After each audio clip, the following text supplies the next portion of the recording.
Another tool that I like to use is called the clip. So I'm going to use my string just to put it around here. I'm going to put a little sheet bend knot in this, just so I have something to tie the clip to right here. Okay. So the clip is a little tool that I found, and there's other tools on the market, and but I've used this for a lot of different things, from keeping on the handle of my hay bag so that when I load it up with hay, I don't have to hold it up when it's heavy and run that strap up through that tall loop up in my trailer. I have this attached all the time, so when my hay bag's loaded, it's always on the strap, and I can just go up and clip it onto that top part there. The other thing I like to use it for is horses that pull back. So let me show you how it works. When you clip it on, the other benefit of this is that you don't have to have anything specific. A pipe rail is probably about the only thing you can't clip it onto, but you can clip it onto your hooks on the side of your horse trailer, inside, on the outside, all kinds of things.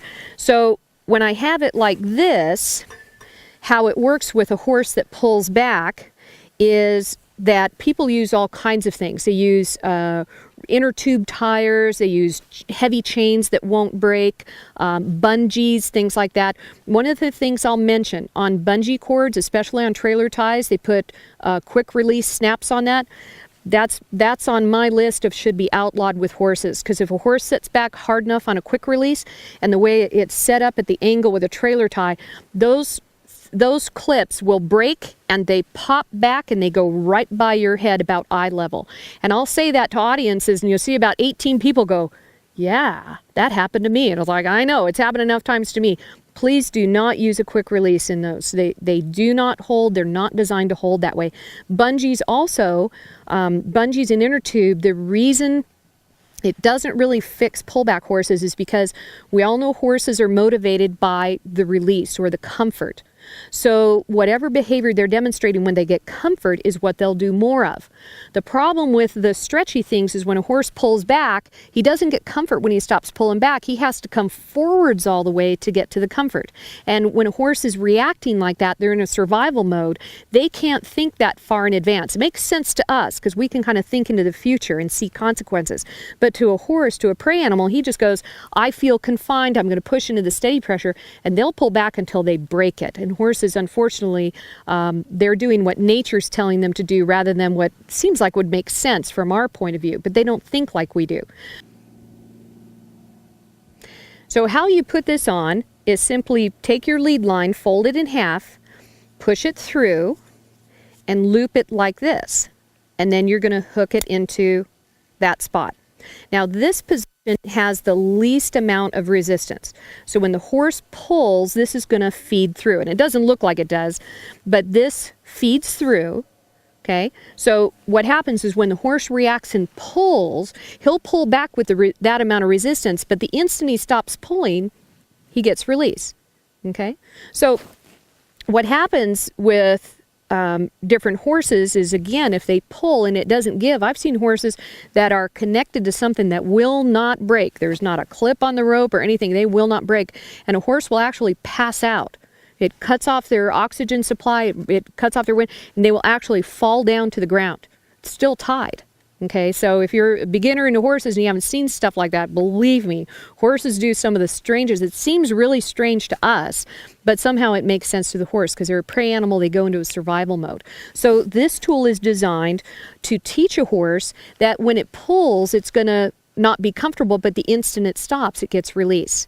So the first time a horse pulls with this, they may pull the whole 12-foot line out. I've taken a longer line, 22-foot, and had a horse pull the whole 22-foot line out.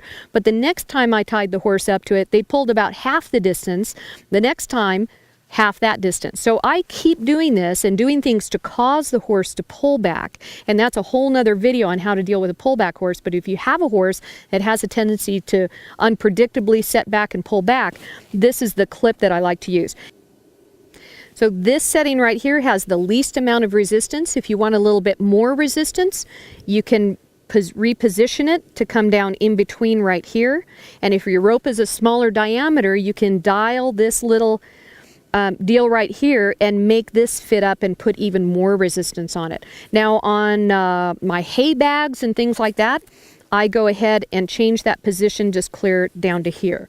But you don't necessarily tie a horse like this. You wouldn't need to, because you wouldn't be using this anyway. If you could tie a horse like this, you wouldn't need to have the clip on the rope.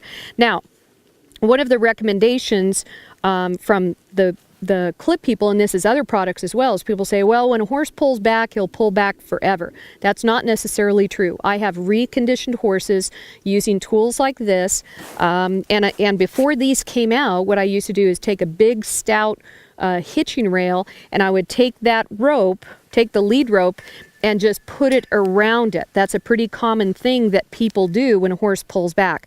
The problem with this is, and then I would do the same thing that I showed you here with a pullback, have that horse have enough resistance to pull back, but the moment the horse quit pulling, it would get released. The problem is that all this needs to do is change position, and all of a sudden it's binding down on itself.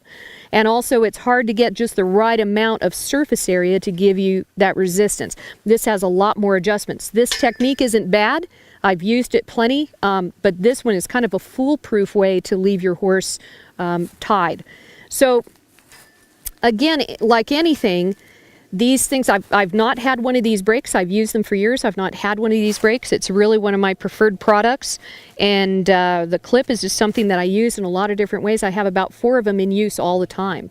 So that's why I like to share with people the benefits of products when I come across them and use them personally. If I don't use it, I don't share it with people. It's just as simple as that. So hopefully that clip will help you in lots of different situations. And if you don't like it, send it back to me. You don't have to keep it. You try it, you use it, and see if it works for you.